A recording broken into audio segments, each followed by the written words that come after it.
Are getting lots of questions about Ohio's new driver's licenses since my report last night on the tough new rules. Now, you need to know there are now two types of licenses, standard and TSA compliant, to get you onto an airplane, which is the one you'll need at the airport. So tonight, what you need to know before you go to the BMV and go home frustrated.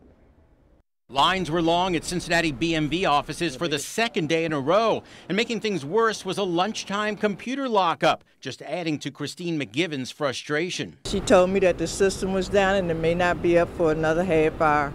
Even when computers were up, drivers like Scott Henry were still confused about what to bring for ID. Did you get a compliant ID, the new one with the star? No, I had no idea these changes were coming. So we culled through the questions from viewers on my John Matarese Money Facebook page to hopefully answer yours. One of the most common questions we're getting on Facebook is whether you need a new license now, or can you keep using your old license for the next year or two until it expires.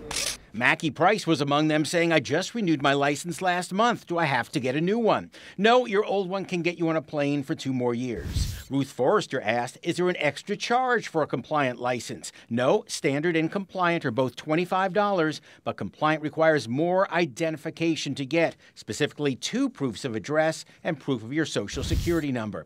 Which leads to Pam Young, who asked me, what if all our utility bills are in my husband's name? No problem, Pam. Bring your IRS tax return with your address and social on it. Finally, Marty Kramer asked, can I still fly with my old license? Yes, Marty, for 2 more years, but after that you can't fly anywhere until you get a compliant license. One exception there, a U.S. passport will always get you onto an airplane.